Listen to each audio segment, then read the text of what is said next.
अस्सलाम वालेकुम गाइस। आज की वीडियो में जो टॉपिक हम कवर करेंगे वो है एंटीबॉडीज़। तो एंटीबॉडीज़ को हम जो दूसरा टर्म इनके लिए यूज़ करते हैं वो है गामा ग्लोबुलिन। वो on the basis of electrophoresis से नाम दिया जाता है। तो अगेन फिर से एक दफ़ा जब भी हम पेपर लेते हैं और उसके ऊपर हम एगर जेल डालते हैं और इलेक्ट्रोड्स लगाते हैं और प्रोटीन प्लाज्मा का सैंपल हम ऊपर रखते हैं, तो जो प्लाज्मा के अंदर प्रोटीन्स मौजूद होते हैं वो डिफरेंट बैंड्स में डिवाइड होते हैं जब इसमें से करंट पास किया जाता है। तो इसमें से जो हैवीएस्ट वेट के जिनका मॉलिक्यूलर वेट जो है वो हैवीएस्ट होता है और जिनकी स्पीड सबसे कम होती है, सबसे पीछे बनते हैं, जो सबसे आगे बनता है एल्ब्यूमिन का band closest to the positive electrode, और सबसे पीछे बनता है गामा ग्लोबुलिन्स का बैंड जिन्हें हम एंटीबॉडीज़ बोलते हैं।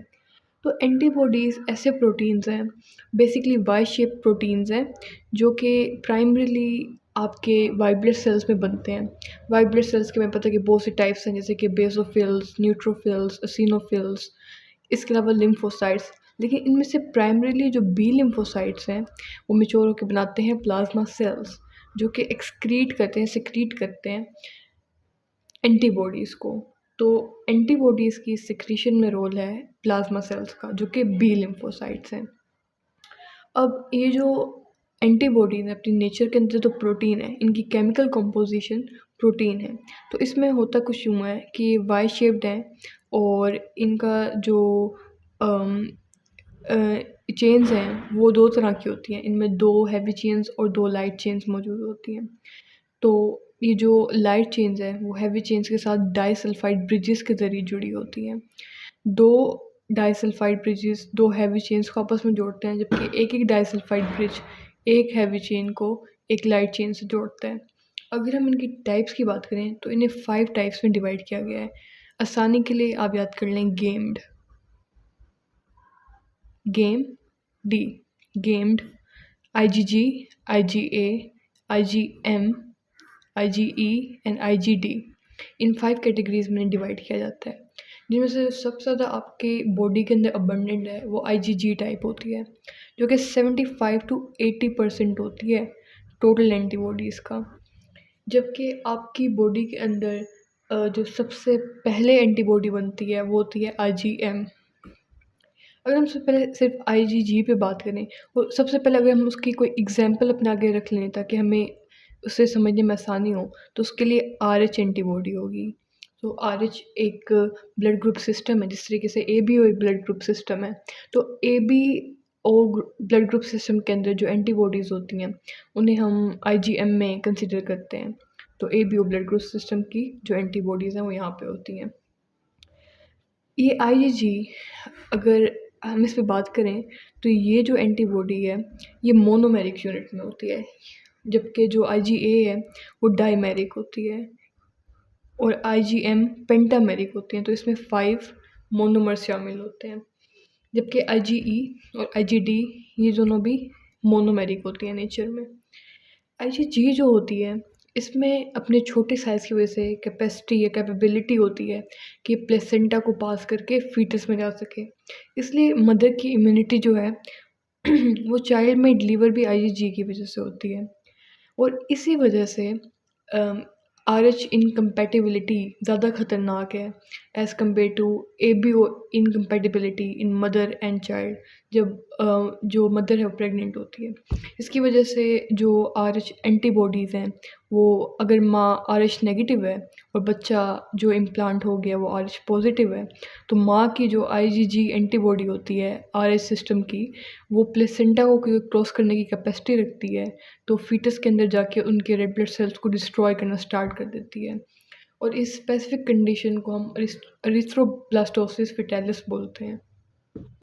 तो आईजीजी 75 टू 80% है, मोस्ट अबंडेंट एंटीबॉडी है और वाहिद एंटीबॉडी इसमें कैपेसिटी है कि वो प्लेसेंटा को क्रॉस करके माँ से बच्चे के अंदर जा सके। इसकी एक अच्छी एग्जांपल एरिथ्रोब्लास्टिस फेटोलिस है।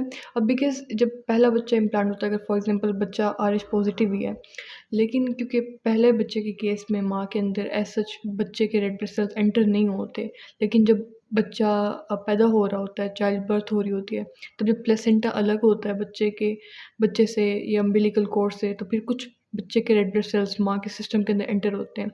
तब माँ पहली बार एक्सपोज्ड होती है और तब ये एंटीबॉडीज़ बनती हैं। इससे जो सेकंड या थर्ड टाइम जो प्रेगनेंसी होती है वो रिस्क पे होती है। इसलिए पहले ही अगर बच्चा आरएच पॉजिटिव है तो और माँ आरएच नेगेटिव है तो पहले ही उन्हें इंजेक्शन दे दिया जाता है, जो कि रोगैम के नाम से इंजेक्शन आता है, जिसमें पहले से ही एंटीबॉडीज़ प्रोड्यूस्ड हो, यानी इंजेक्शन होता है एंटीबॉडीज़ का। जब पहले ही मदर को लगा दिया जाता है तो उससे ये होता है कि अगर कोई गलती से भी बच्चे के एंटीजेंस एंटर कर जाएँ माँ के सिस्टम में तो ऑलरेडी मौजूद एंटीबॉडीज़ उन्हें ख़त्म कर दें, आपका सिस्टम एक्टिवेट ना हो और वहाँ पे बेइंतहा अबंडेंट प्रोडक्शन ऑफ एंटीबॉडीज़ ना हो। अब आईजीए की अगर बात करें, ये प्राइमरी बॉडीली फ्लूइड में पाए जाते हैं। फॉर एग्जांपल टीयर्स के अंदर या फिर सलाइवा के अंदर या मदर मिल्क के अंदर। तो उससे होता ये है कि प्राइमरीली जितने भी आपकी बॉडी के फ्लूइड्स हैं उनके अंदर ये एंटीबॉडी मौजूद है। और अगर हम स्पेसिफिकली बात करें तो मदर जो अपनी औलाद को पहला जो मिल्क पिलाती है उसे बोलते हैं कोलोस्ट्रम। कुछ चीज़ों के लिए बहुत स्पेसिफिक टर्म्स होती हैं, जैसे पहली मेंस्ट्रुएशन के लिए मिनार की टर्म इस्तेमाल की जाती है। तो जो फर्स्ट मदर चाइल्ड को जो मिल्क पिलाती है उसे हम कोलोस्ट्रम बोलते हैं और ये हाईली रिच्ड होता है विद आईजीए। इसके अलावा अगर हम आईजीएम की बात करें तो ये पेंटामेरिक यूनिट होता है, काफ़ी बड़ा होता है साइज़ में और ये सबसे बड़ी एंटीबॉडीज़ हैं। इसमें अच्छी एग्जांपल जो है वो एबीओ ब्लड ग्रुप सिस्टम के एंटीबॉडीज़ यानी एंटी-ए और एंटी-बी एंटीबॉडीज़ हैं। तो साइज़ में बड़ी होती हैं, इसी वजह से प्लेसेंटा को क्रॉस नहीं कर पाती। इसी वजह से जो इरिथ्रोब्लास्टोसिस्ट टाइप की जो डिसऑर्डर्स हैं वो भी आरएच इनकम्पैटिबिलिटी की वजह से हो रही होती हैं, जबकि एबीओ ब्लड ग्रुप सिस्टम में इनकम्पैटिबिलिटी की वजह से इस तरह की चीज़ें नहीं होती। और इसलिए कहते हैं कि जो स्लाइट एबीओ इनकम्पैटिबिलिटी है वो लेस हार्मफुल है as compare to RH incompatibility, क्योंकि उस एंटीबॉडी के अंदर कैपेसिटी नहीं है कि वो प्लेसेंटा को क्रॉस करके बच्चे के अंदर जा सके। आईजीई जो है ना, ये आपकी बॉडी में एलर्जिक रिएक्शंस के नतीजे में प्रोड्यूस होती है। तो आपकी बॉडी में एसिनोफिल्स नाम के सेल्स होते हैं, वाइट ब्लड सेल्स की एक टाइप है। तो वो कुछ सब्सटेंसेस रिलीज़ करते हैं जैसे कि हिस्टामिन्स वगैरह। तो ये प्राइमरीली एलर्जिक रिएक्शंस के रिस्पॉन्स में रिलीज़ होती हैं। जबकि आईजीडी की बात करें तो अगेन ये भी मोनोमेरिक यूनिट पे कंसिस्टेड है। ऐसे इस पे कोई इतनी ज़्यादा स्टडीज़ नहीं हुई और इसके बारे में एज़ सच कोई इतनी ज़्यादा इन्फॉर्मेशन मौजूद नहीं है ऑलरेडी। लेकिन ये 5 टाइप्स हैं एंटीबॉडीज़ की जो आपकी बॉडी के अंदर प्रोड्यूस होती हैं।